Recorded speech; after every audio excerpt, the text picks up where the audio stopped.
Maraming Christian, hindi po nag-i-struggle sa kakulangan ng vision. Naniniwala ko maraming Christians ang nag-i-struggle dahil kulang sa surrender. Lalo na po yung kultura natin na tinuruan po tayo na follow your dreams. Narinig nyo na po ba yan?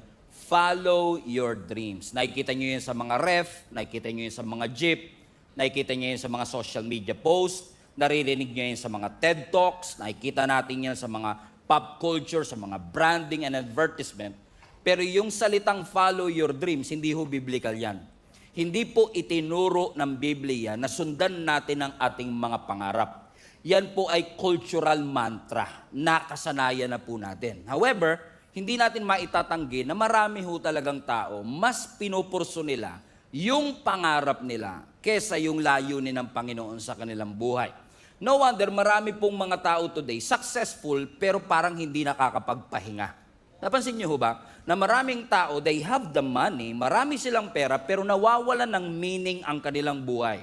Oo, marami silang ginagawa, productive sila, but at the end of the day, their heart feels empty. Maraming mga Christians din in our generations today, parang paabante ng paabante yung career, pero paatras ng paatras yung calling. Something is wrong. Ang puso natin nangangarap, pero kailangan nating maunawaan at mapaalalahanan na ang buhay natin may purpose. Kung ang toothbrush nga may purpose, ikaw pa kaya? Kung ang ilaw nga may purpose, ikaw pa kaya? Ang toothbrush, ang purpose niya, ipanglinis ng ngipin. At least siya, alam niya ang purpose niya. Ikaw, ako, tayo kaya? Ano ba ang purpose natin? Ang purpose lang ba talaga natin magtrabaho ng magtrabaho araw-araw, kumain, matulog, tapos na? O may mas malalim na meaning ang buhay?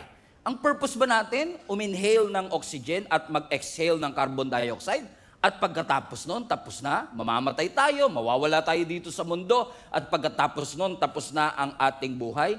Nagkakaroon po ng problema kapag yung purpose natin at yung plano natin ay nagko-compete with each other. Pag yung plano mo sa buhay at yung purpose ng Panginoon nagkaroon ng pagbabangga, ibig sabihin hindi alam kung sino ang dapat mauna, marami ang nagre-resulta sa burnout. Bakit na-burnout? Bakit ko sinabi na posibleng ma-burnout ang isang tao na hindi niya alam kung ano ang kanyang ipaprioritize? Because it's possible for us to dream outside God's design. Okay, let me repeat. It's possible for a Christian to dream outside God's design. But you can never fulfill your purpose outside of God. Okay? So, pwede kang mangarap na labas sa disenyo ng Panginoon, pero hindi mo magagawa ang purpose ng Diyos kung tatanggalin mo siya sa iyong buhay. Bakit to? Ang pangarap nagbabago. Naalala ko, many years ago, na-share ko yan, nasa YouTube pa yata eh. Isa sa mga pangarap kong sasakyan, BMW. Pero nung nalaman ko yung presyo, e-bike lang, okay na pala ako. Kasi di ba, napansin nyo, ang pangarap nagbabago siya eh. Ang pangarap seasonal siya. Ang pangarap negotiable siya. At karaniwan ng mga pangarap natin ay powered by our desire. Anong ibig sabihin? Kumbaga, kaya ka nangangarap, nagdi-desire ka. Halimbawa, nagdi-desire kang yumaman. Nagdi-desire kang sumikat. Hindi ba sama ha? Nagdi-desire kang maging komportable. Nagdi-desire ka na yung mga anak mo makatapos ng pag-aaral. Nagdi-desire ka, magkaroon ka ng influence at hindi lang ikaw ang nai-influence. Ganun ang pangarap eh. Usually, powered siya and motivated siya. Ito ang gusto ko. Pero ang purpose iba. Kung ang pangarap driven siya, ito ang gusto ko, ang purpose ina-assign. Ang purpose by design. Ibig sabihin ng ina-assign, hindi ikaw ang pumipili ng purpose mo. Sa pangarap, ikaw eh. Pero sa purpose, hindi ikaw pipili niyan. Ang pumipili ng purpose mo, yung lumikha sa'yo. So, posibleng ang pangarap mo yumaman, pero ang purpose mo maglingkod. Okay? Posibleng ang pangarap mo maging sikat, pero ang purpose mo maging steward, sumunod, to build other people, o dalhin ang ibang tao pabalik sa ating Panginoon. Kumbaga, sa pangarap, laging sinasagot yung tanong na, ano bang gusto kong mangyari sa buhay ko? Pangarap yan eh. Pero kapag purpose, bakit ba ako nilikha ng Diyos in the first place? Ano ba ang reason kung bakit ito nangyayari? A few months ago, I discussed a message about, I think that is our anniversary Sunday. I discussed about the value and the importance of a potter and a clay. You still remember that? Na si Lord, siya ang humuhulma sa atin at tayo naman ang kanyang clay. Balikan nga natin yung verse sa Isaiah chapter 64 verse 8. Ang sabi ng Biblia, yet you, Lord, our Father, everybody read this with me, we are the clay. Sino yung we? Tayo. Tayo daw po ay putik. Tayo daw po ay clay. Pero sino ang pattern? Si Lord. Siya ang ibig sabihin ng pattern, siya yung naghuhulma doon sa clay. At dahil siya ang naghuhulma, ano sabi ng last part? We are all the work of your hand. Ibig sabihin, ganito lang kasimple, no? Tayong lahat, sumusunod lang kung ano ang gusto nung pattern na naguhulma sa atin. Komprende? Sino ba ang pattern? Si Lord. Sino ba ang clay? Tayo. So kapag ba inassign ka ng Diyos, ako ang pattern, ikaw ang clay, control ba yon? Hindi. Manipulation ba yon? Hindi. Binabalik ka lang sa disenyo mo. You are created to follow God's design. Halimbawa, yung clay ba magiging bowl o magiging cup? Sino magdi-decide? Yung pattern. Ibig sabihin, walang kaalam-alam ang clay, basta siya sunod lang siya ng sunod. Pag iniikot siyang gano'n, sunod lang siya ng sunod. So kapag sinabi ng pattern na, magiging bowl ka, ikaw magiging jar ka, ikaw magiging cup ka, wala siyang magagawa. Now, pwedeng mangarap yung clay. Sabihin niya, gusto kong maging espada. Yan. Halimbawa, yung clay sabi niya, habang inuulma siya, Sir, pwede ba akong maging espada? Pwede kang mangarap, pero nakadetermine pa rin yung future mo doon sa pattern mo. So, ibig sabihin, walang problema mangarap. Pwedeng mangarap ang clay na pwede siyang maging sword. Pero ang tanong, yung clay ba nakadesign para maging espada? No, hindi siya nakadesign para maging espada. Ang espada kayang mag-cut. Ang clay, hindi niya kaya yon. So, kahit anong effort ng clay, hindi niya magagawa yung bagay na hindi niya design. Sino sa inyo nangangarap makalipad? Sarap nun, di ba? Kung magkakaroon ka ng superpowers, isa sa mga superpower ko, Pastor, gusto kong makalipad ako. Pero ang tanong, pangarap mo makalipad, gusto mong makalipad, pero nakadesign ka ba para lumipad? Hindi. So kapag tinangka mong lumipad, hirap ka. Imposible pa nga eh. Tama, andyan pa ba kayo? Tama. Pero yung hirap ka, madali sa ibon. Kasi yung ibon, design talaga siya para lumipad. Meron na ba kayong nakitang ibon na nag-enroll sa flight school? Halimbawa, gusto kong matutong lumipad. Okay? Paglipad 101. Ayan. May ganyan ba? May lesson ba ang ibon para sa... Wala. Kumbaga, nung ipinanganak siya, kahit hindi niya pa na-try lumipad, once na pinakawalan siya dahil built-in sa kanya yon. Effortless ang paglipad. Halimbawa, ang isda, design siya para sa tubig. Wala kang makikitang isda na nag-e-enroll sa swimming school. Walang isda na nag-swimming lesson.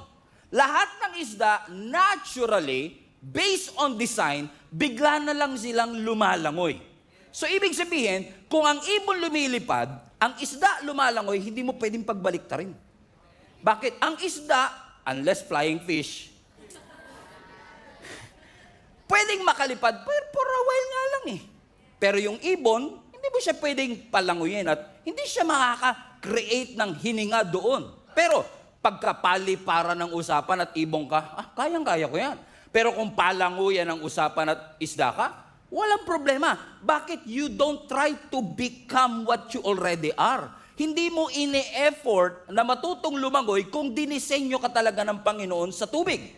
Naunawaan niyo sinasabi. Bakit? Depende sa design ng Diyos. That is why, kapag may design, ibig sabihin may designer. Napakalalim nun. Tama? Lahat ng design, ang may pakana niyan, yung designer. So kung tayo ay may design, ang tanong, sino ang designer ng buhay natin? Sino ang nag-design na para ka dito, si Pastor Stephen ay para dito, kasi yes, pwede mong turuan ang ibon para lumipad. Pero sa totoo lang, kahit hindi mo siya turuan, bigyan mo lang siya ng space, lilipad siya. Ang isda, hindi mo kailangan turuan lumangoy. Ilagay mo lang siya sa tubig, matututo siya lumangoy. Bakit? Yun ang kanyang desire. Hindi siya kailangan mag-effort. And I realize one thing. Kaya maraming tao ngayon ang pagod, anxious, pressured, hindi dahil mahirap ang buhay. Kaya tayo pagod, kaya tayo pressured, kaya tayo anxious, kasi kumikilos tayo na labas sa design ng Diyos. At pag kumilos ka na labas sa design ng ating Panginoon, kahit mag-effort ka, kung hindi mo yung design, hindi mababago ang function mo. Kahit na mag-aral ang ibon lumangoy, kung hindi yun ang design niya, hindi siya makakahinga sa ilalim ng tubig. Kahit na ang isda, mag-aral pa siya ng 4 na taong kurso, kung paano siya lilipad, kung hindi niya design yun, hindi niya magagawa. At kahit anong pilit mo, anak, kahit anong pilit mo, kapatid, kung hindi ka dinisay ng Panginoon kumanta,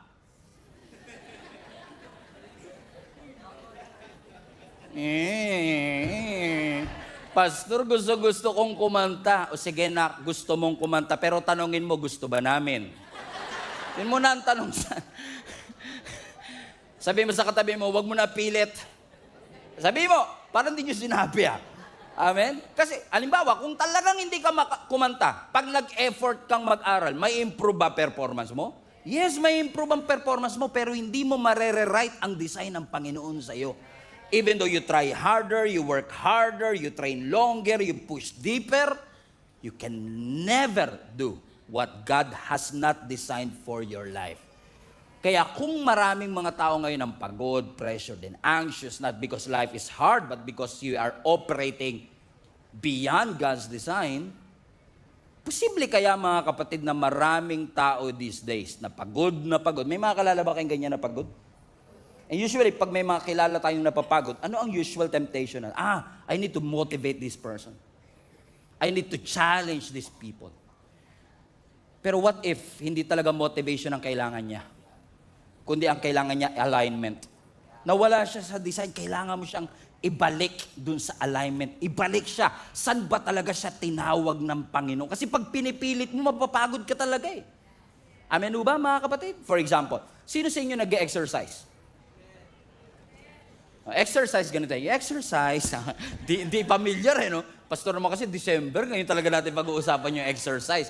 Di ba pag nag-exercise kami, treadmill na tinatawag, no? Sa treadmill, tumatakbo ka dyan. Kahit gaano kabilis ang takbo mo, after 1 hour, nandun ka pa rin. Kahit pagpawisan ka, nandun ka pa rin. Bakit? Sweat doesn't guarantee progress. Sweat doesn't give you direction.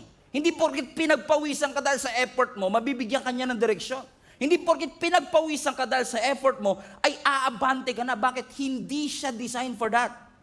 Amen? Katulad natin, kahit anong training natin, kahit anong effort natin, nagwo-work lang ang training, nagwo-work lang ang effort kapag siya ay under sa design.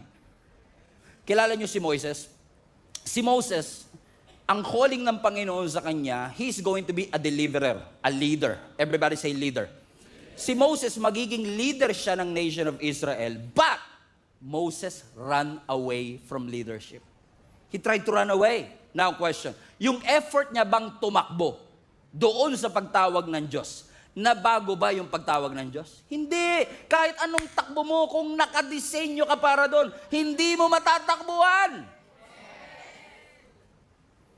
Kahit na natatakot ka mawawalan ako ng kaibigan, natatakot ka mawawalan ako ng negosyo, natatakot ka mawawalan ako ng trabaho, kung yon ang design mo. Yung nakatayo sa harap nyo, takot din ako mawalan before. Takot ako mawalan ng trabaho, takot ako na hindi magkaroon ng magandang future. Pero kapag ka yun ang design ng Lord, hindi mo siya matatakbuhan. Si Jonah, for example. Binigyan si Jonah bilang propeta ng isang assignment para siya ang magbigay ng balita sa Nineveh. Anong ginawa ni Jonah? The runaway prophet. Come on now. Ano ginawa ni Jonah? Tumakas sa Panginoon. Question, nung tumakas ba siya, nabago assignment niya? Hindi. Kahit na tumakas ka, hindi magbabago assignment mo. Sabihin mo sa katabi mo, parang ikaw topic ka.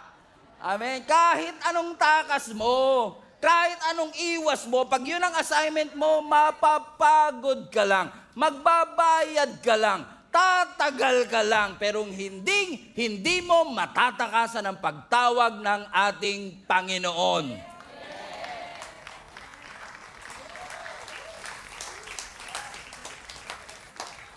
Kahit ikaw si Usain Bolt at ikaw ang may pinakamabilis sa pagtakbo, hindi mo mauunahan ng Diyos. Si Peter, he catch the fish all night, effort. But he caught nothing. Why? Without the presence of God, walang bunga lahat ng ating ginagawa. Amen. Even if your effort can make you successful, only God's purpose will give you fulfillment. Samson. Si Samson, binigyan siya ng Panginoon ng mandato to be a deliverer. Siya ang gagamitin ng Lord to deliver the nation of Israel against the Philistine. Pero may ibang pangarap si Samson. May purpose siya. Anong purpose niya? Be a deliverer. Pero ano ang pangarap ni Samson? Gusto niya babae. Di si Samson, naghanap ng maraming babae. Kasi gusto niya pleasure. Pangarap niya maging lover boy. Samson the lover boy. May pagmamalaki naman kasi physically talagang malakas Ang mga babae, impress sa kanya, pero yun ba ang purpose kung bakit siya pinalakas ng Panginoon? Para lumapit ang babae sa kanya? Hindi. Kaya siya pinalakas ng Panginoon para maging tagapagligtas. Hindi para ikulong ang iba sa kanyang pag-ibig at pagmamahal. Medyo corny yun, pero sige, tinawanan nyo naman. Pasok na rin. Amen? Bakit? Nangarap siya ng pleasure, nangarap siya ng admiration, nangarap siya na siya magkocontrol sa kanyang buhay. Binigyan ako ng Lord ng kakaibang lakas, pero gagamitin ko to sa iba. Ano nangyari? Alam natin ang sinabi ng storya, di ba? Judges chapter 13 hanggang 16. Ano sabi ng scripture? Nung ginupit ang buhok ni Samson, birth paid ba yan, sir? Birth paid pa yan. Birth paid pa rin to. Nung ginupit ang buhok ni Samson, ang sabi ng Bible, nawala sa kanya ang kanyang lakas. Pero ang question, nasa buhok ba talaga ang kanyang lakas? Hindi.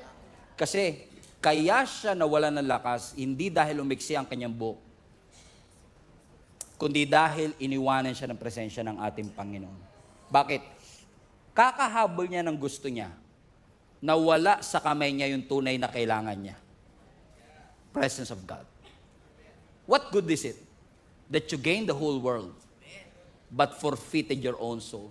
What good is it na nakuha mo lahat ng magagandang bagay sa mundo? Nabili mo ang pinakamahal na kama, pero hindi ka pa rin makatulog.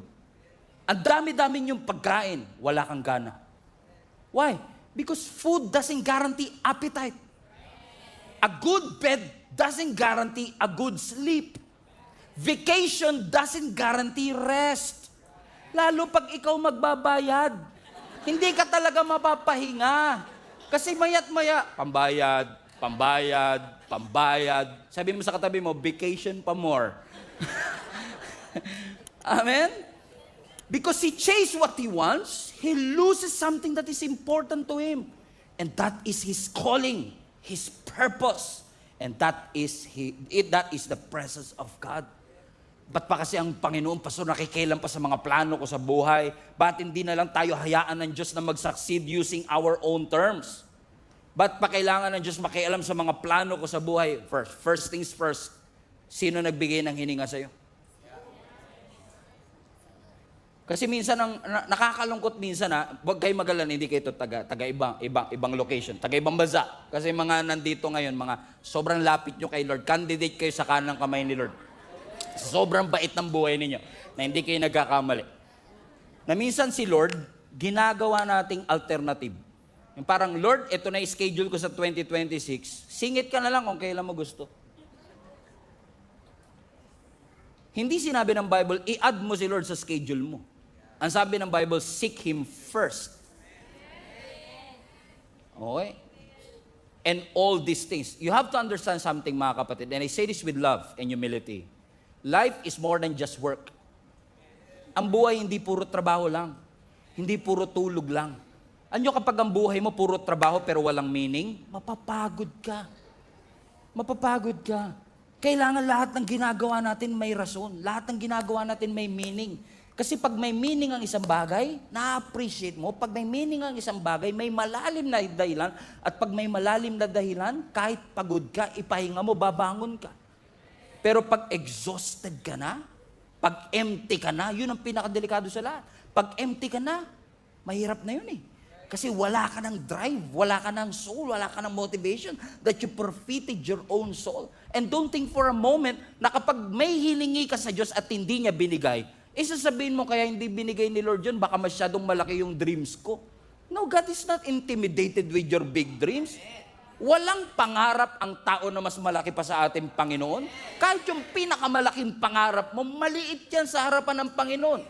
Kung maliit lang pala, Pastor, ba't di binibigay ng Diyos? Hindi binibigay ng Diyos yan dahil masyadong malaki para sa Kanya. Hindi binibigay yan kasi masyado siyang maliit kung ikukumpara sa purpose mo. Sabihin mo sa katabi mo, don't settle for less. Anong ginagawa natin? Habol tayo ng habol sa mga pangarap natin. Napansin niyo ba yung pera kapag hinahabol niyo, lalong tumatakbo? Tuwan-tuwa ka, sabi mo, malapit na yung 13-month pay. Wala pang 13 hours. Ubus sa at least dumaan, Pastor. Kakahabol mo ng pangarap mo, mag-isa ka na lang. Sino magsusustain sa'yo pag nagsusulo ka kakatupad ng pangarap mo? Akala mo ba madaling to pa rin ang pangarap? Hindi madaling to pa rin ang pangarap. Kaya nga po siya pangarap eh. Hindi siya madaling to pa rin. So kung tutuparin mo siya mag-isa, pag kailangan mo ng tulong, sino tutulong sa'yo? Wala. Mag-isa ka. Sino magsusustain sa'yo ngayon? Mag-isa ka din. Pero pag ang pinurso mo purpose, God is committed to have a responsibility for your future. So, hindi ikaw magsusustain sa sarili mo. Ang Diyos mismo ang magsusustain sa iyo. Amen? I did not do this in previous service and I've done this illustration a lot of times but I will do it anyway. Okay? Kasi ang mga pastor naman paulit-ulit. If you have a Bible, open to Psalm 23 verse 6. Ang sabi ng scripture doon, blessings and mercy shall follow you all the days of your life, and you shall dwell in the house of the Lord forever. Blessings and mercy. Sino sa inyo gusto nyo ng blessing? Amen. Ulitin ko, sino sa inyo gusto nyo ng blessing? Amen. Sino sa inyo gusto nyo ng mercy? So, dahil gusto mo ng blessing, hinabol mo. Gusto mo ng blessing, pinangarap mo. Pero yun ba ang design? Sabi ng Bible, blessings and mercy shall follow you. For example, si Jenny tawagin ko, pinakamaganda babae sa balatan lupa.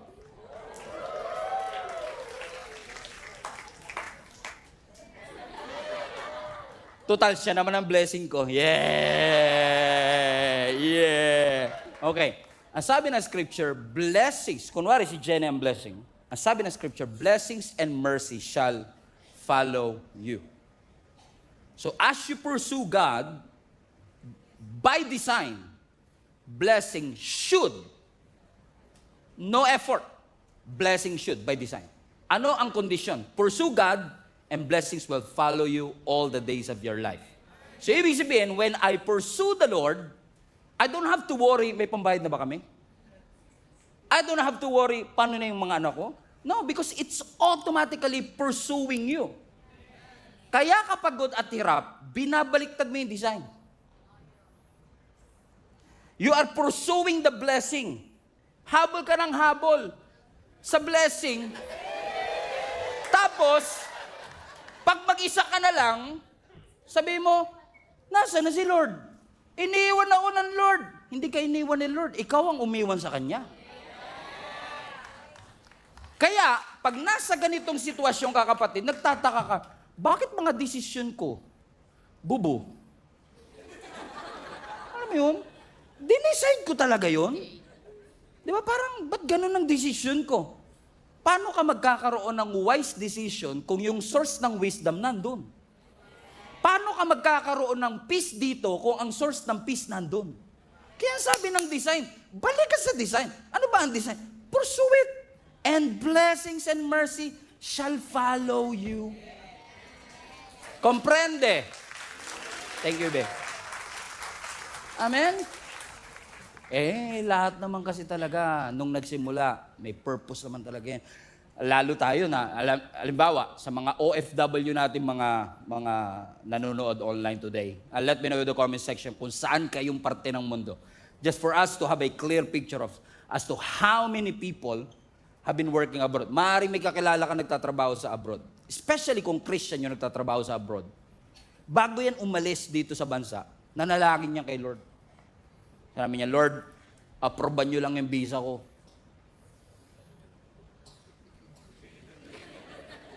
Maglilingkod ako sa iyo hanggang wakas. Actually, Lord, para mapatunayan ko seryoso ko, yung kalahati ng sweldo ko. Yan, Lord, 50-50, Lord, kalahati ng sweldo ko, itutulong ko para sa construction ng Gia Kamanaba Worship Hall. Ibig sabihin, karamihan ng umalis, missionary. May mission. Tama? Pagdating. Napalitan yung mission ng paano ko aasenso. Yun. Hindi masamang umasenso. Hindi masama. Ako nga, ina-advocate ko. Ipanalangin, di ba, almost every week, pinagpe-pray ko, umasenso business ninyo. Walang problema sa pag-asenso. Pero ang problema kasi, 2 years ka na ron,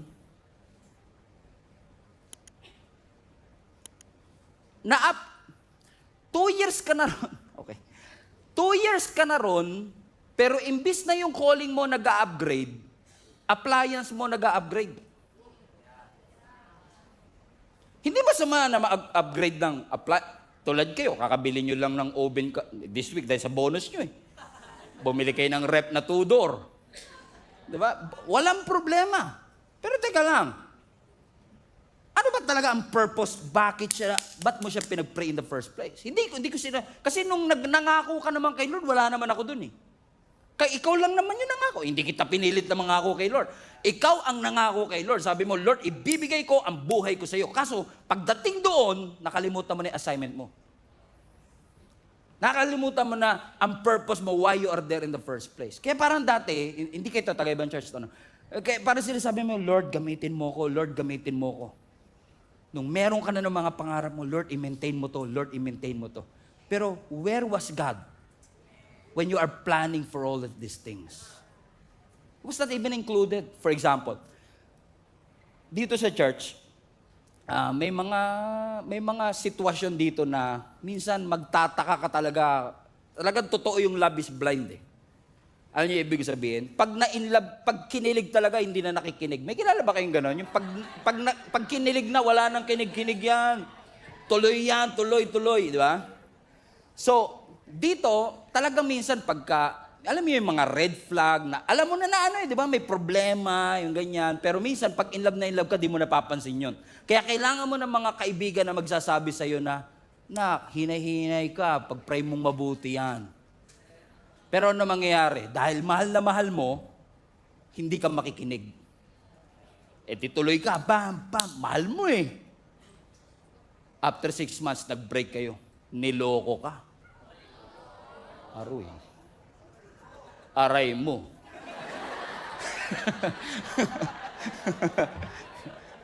Bakit ko sinabing aray mo? Kasi pag nasaktan na broken heart, yung nakalimutang leader, babalikan. Pastor, heartbroken ako.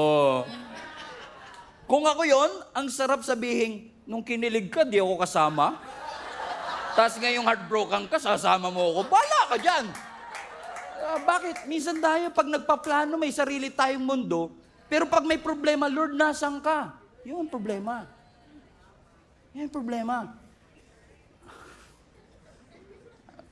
Tignan mo katabi mo, duguan na eh. O naalala nyo po noon, marami sa inyo dito, dati kayo nanonood sa live stream. Dumaan ang video ng Gia Kamanaba. Kaya napanood ninyo, one day sinabi nyo, ay may simbahan pala doon sa Caloocan, aatin ako. Noon, naalala nyo pa, nung hindi ka pa umaaten dito, in person, nanonood ka ng live stream. Kada post, share. Pam. Kada may post, pupusuan mo yan. Pam.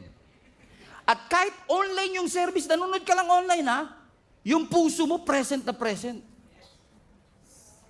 Present eh. Tapos nakaating ka in person. Present ka na ngayon in the flesh, pero absent naman yung commitment. Something is wrong. Napansin nyo?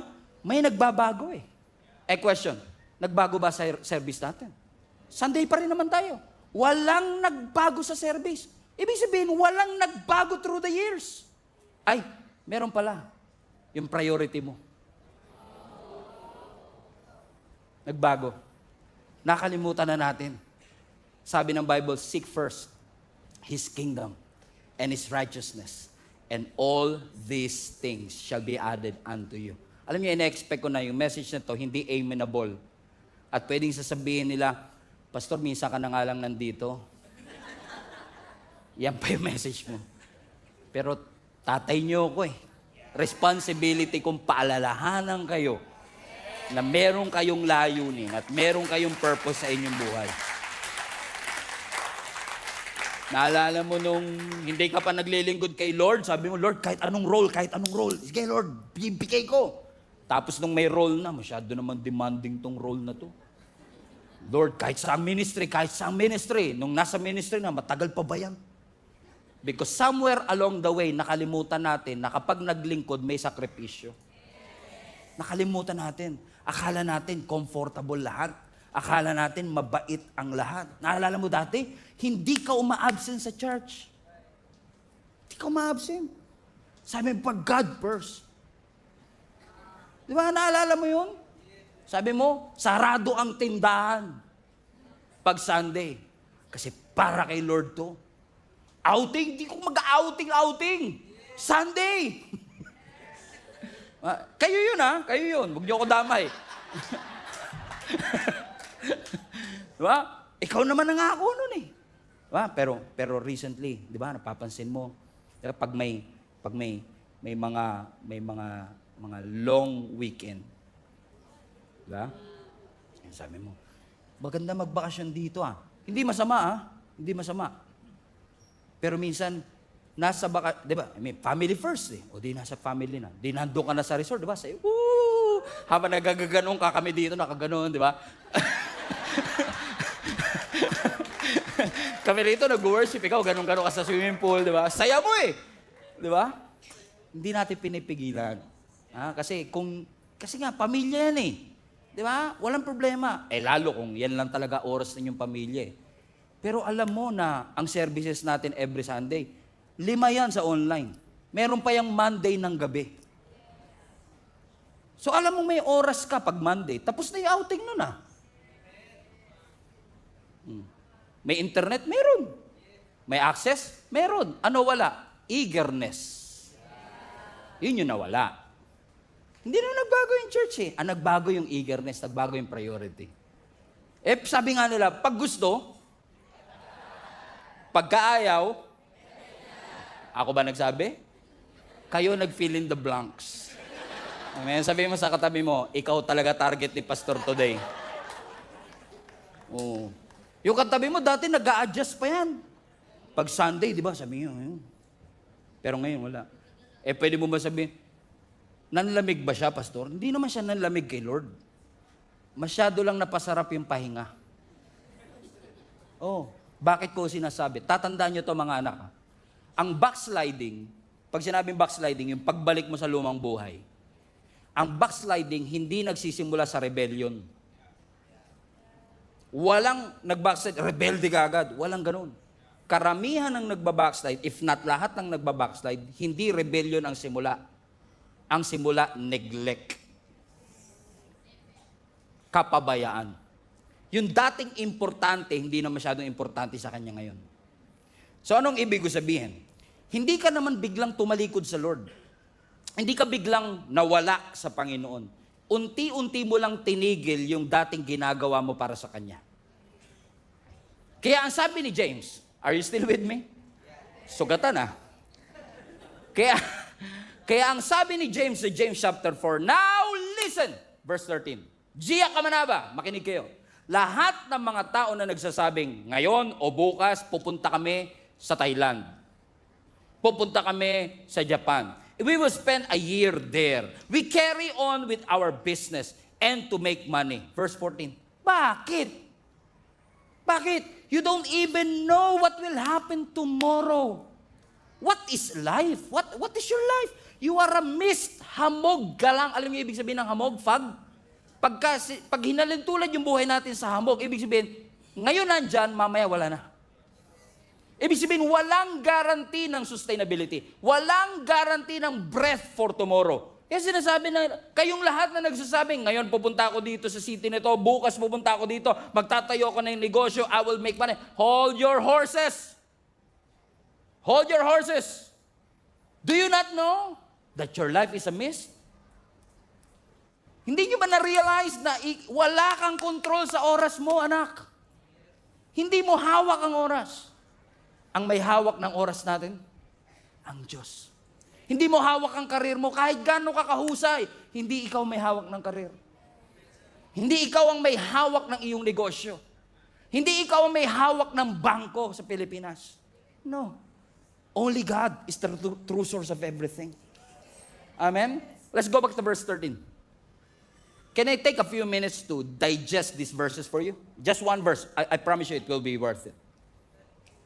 Wala naman kayong magagawa. Dito na tayo. Diba? So pasinin nyo to. Now listen, you who say today or tomorrow, we will, highlight this part, we will go. Everybody say we will go. So sasabi ni James, kayong lahat na nagsasabi ngayon, gagawin namin to, bukas, gagawin namin to. Bukas, dito kami pupunta. We will go. Everybody say, we will go. What does it imply? We will go. It implies what? Movement. Gagalaw ako. Pupunta ako dito. Sabi niya, we will go. Pero sinabi ng scripture, we will go. Depends on kung ialaw ni Lord. Hindi, no? Sabi lang, we will go. So, ibig sabihin, yung kanyang direction ay self-initiated. Ako nag-initiate kung saan ako pupunta. So, ano naging basis ng decision? Preference. Ano naging basis ng decision? Opportunity. Ano naging basis ng kanyang decision? Ambition.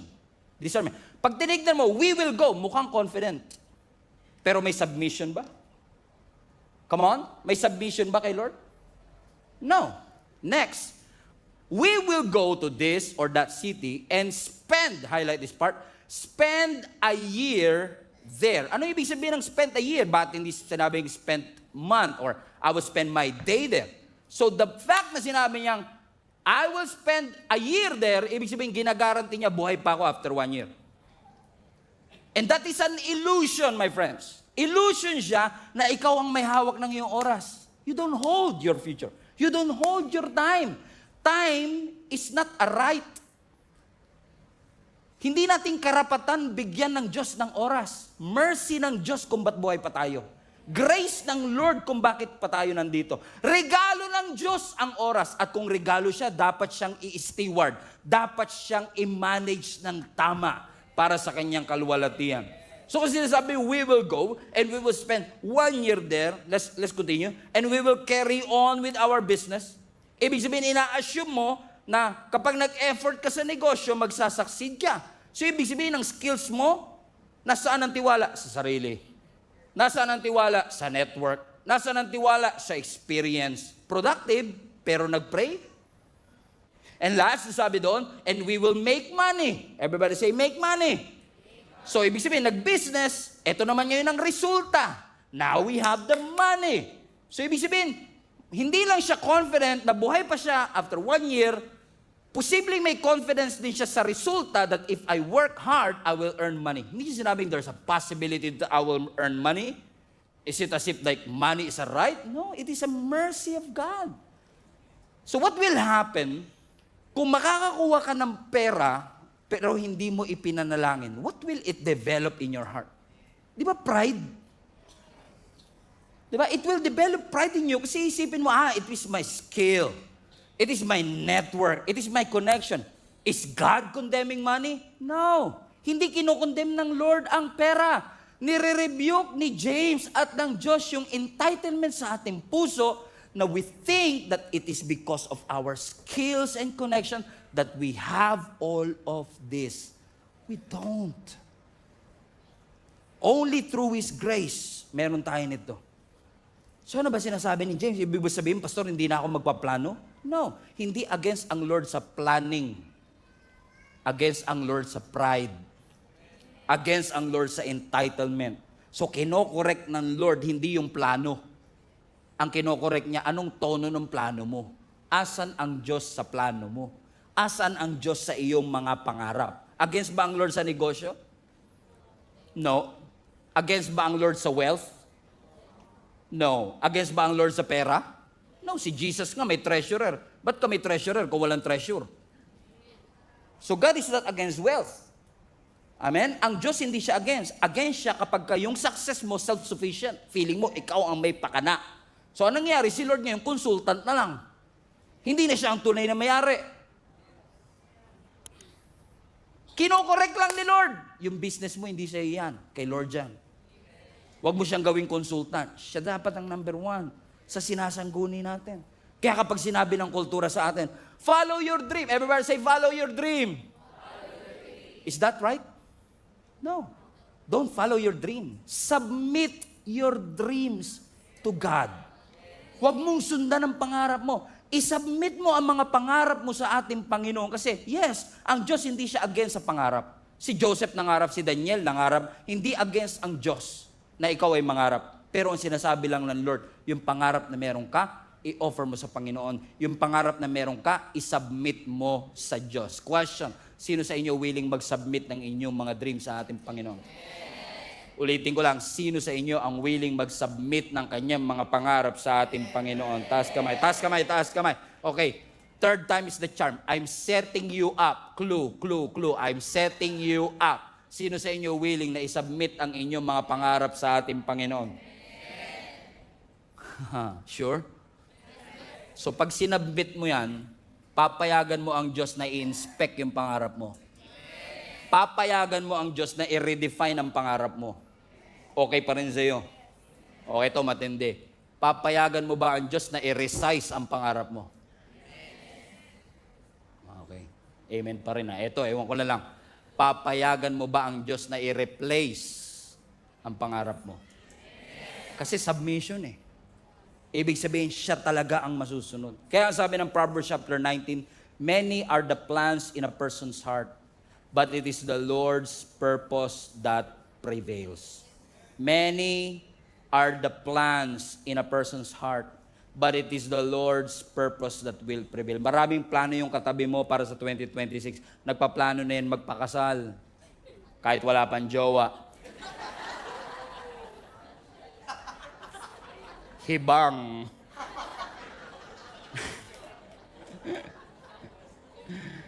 Boyfriend muna bago kasal, mabir. Joke lang, joke lang. Nagpaplano tayo para sa 2026. Kaya sabi ng scripture, many are the plans in a person's heart, but it is the Lord's purpose that will prevail. Look at the screen. Look at the screen. Look at the verse. Look at the contrast. Plan, purpose. There is a plan, there is a purpose. Pero hindi lang yung plan and purpose ang contrast. Pati yung dami may contrast. Sabi ng Bible, many are the plans, but we only have one purpose. Now naman, many are the plans in man's heart, but it is the Lord's purpose that will prevail. Anong ibig sabihin ng contrast na ito?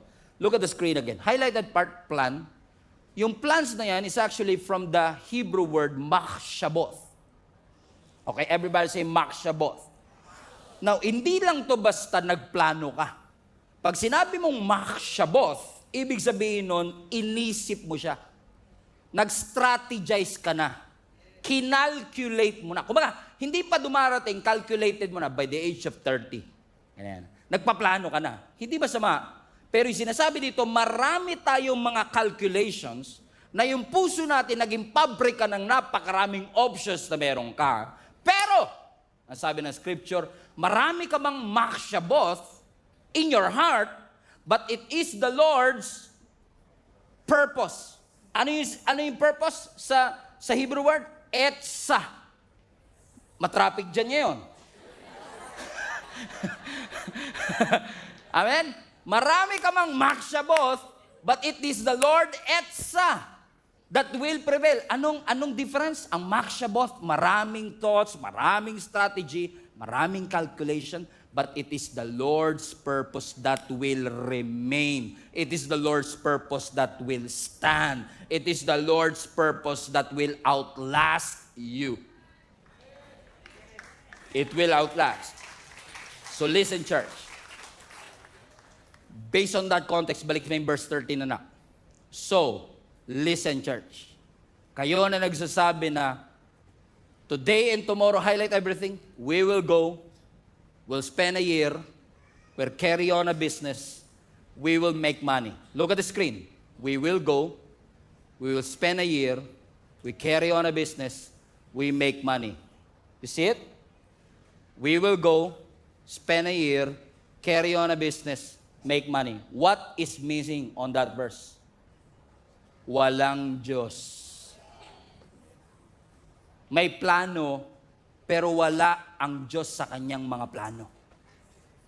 Kaya sinasabi ng writer na si James, pwede kang magplano na, we will go here, we'll spend a year there, carry on a business, and make money. Verse 14, bakit?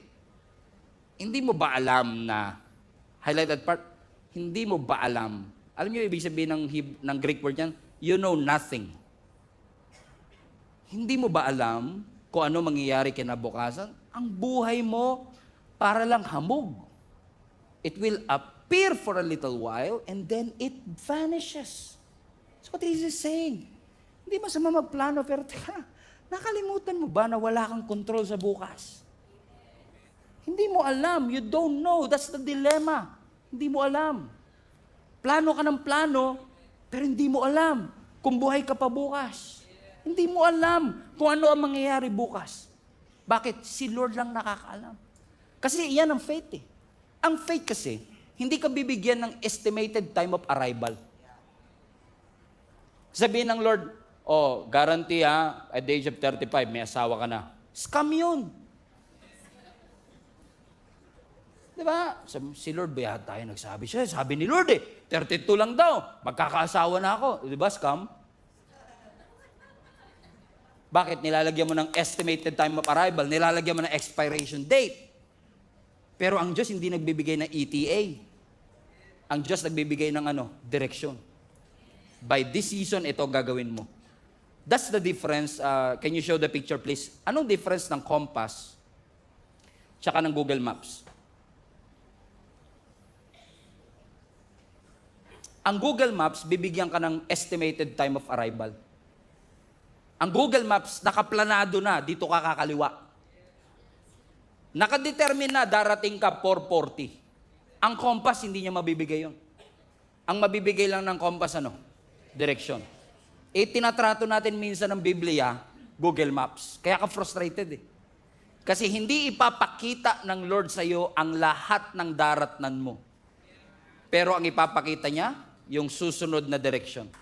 North, south, east, or west. Kaya pala sabi ng Bible, your word is a lamp unto my feet and a light unto our path. Bakit? Ang word of God, hindi po siya spotlight sa kinabukasan. Siya ay lampara para sa susunod mong hakbang. Ang ipapakita ng Lord sa iyo was the next step. But will you be able to trust God? Hindi sinasabi ng Lord, wag ka magplano for the next year. Nagpaplano ang church, nagpaplano ako, lahat tayo nagpaplano. But where is God in the middle of all of this? Is there at least a sign na sinasabi mong, Lord, ang gaganda ng mga plano namin, pero kung hindi mo to loloobin, hindi naman to mangyayari. Plano namin mag-open ng ganito sa next year. Plano namin gawin to sa next year. Naalala nyo, plano natin ngayon dapat nasa pure gold na tayo. Ano nangyari? Plano o purpose? May blueprint pa yan May blueprint na nga, hindi pa nangyari. Bakit? Si Lord lang nakakaalam. Si Lord lang nakakaalam ng lahat ng bagay. So let's submit our desires to God. Bakit? So sinasabi ni James, balik mo yung verse 14, anak. Makinig kayo, Gia Kamanaba. Kayo sinasabi nyo, today, tomorrow, we will go, to that city, spend a year, carry on a business, make money. Hey, why? Next verse. Why? You don't even know what will happen tomorrow. Your life is a mist that appears for a while. Huwag mong sabihin na kaya mo itong gawin. You can make money. You can spend there in 1 year. Verse 15. Instead of saying that, you ought to say, highlight this part, if it is the Lord's will. So instead of sabihin, next year, sure. Ang sinasabi ni James, instead of saying that, say, if the Lord is willing. Diyan natin nakuha yung God willing. Hindi tayo binibigyan ng James ng additional sa ating Christian vocabulary. Kasi nung sinasabi ni James yan, if it is the Lord's will, we will live. Bakit literal nilang sinasabing kung kalooban ng Lord na buhay pa kami? Because they were persecuted at that time. Literal silang hinahunting at gustong patayin. So parang sinasabi nila, hindi ko mapapangako kung makikita pa tayo next year. So if it is the Lord's will na buhay pa kami, magkikita tayo. So ano sinasabi? Hindi masama magplano. Pero include mo si Lord. Lagi mong isang guni, ito ang kalooban ng Diyos sa aking buhay. Is it God's will for you to do it? Or is it your dream, your will? Submit your dreams to God. Submit your dreams to God. And you will never go wrong with it. Amen? God willing, next year, sama-sama pa rin tayong sasamba sa Panginoon. Because we don't know what will happen. Ang alam lang natin, loobin ng Diyos, lahat tayo sama-samang sasamba at magpupuri. Loobin ng Diyos, makakapagtapos ng pag-aaral yung mga anak next year. Loobin ng Diyos, masisimulan yung negosyo next year.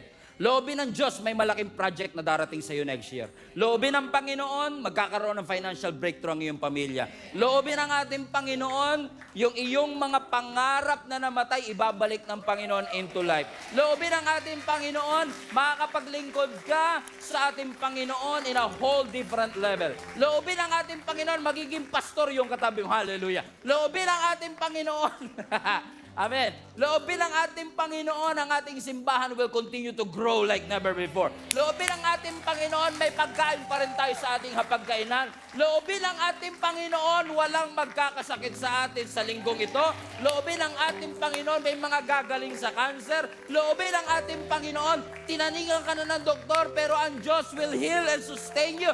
God, if the Lord will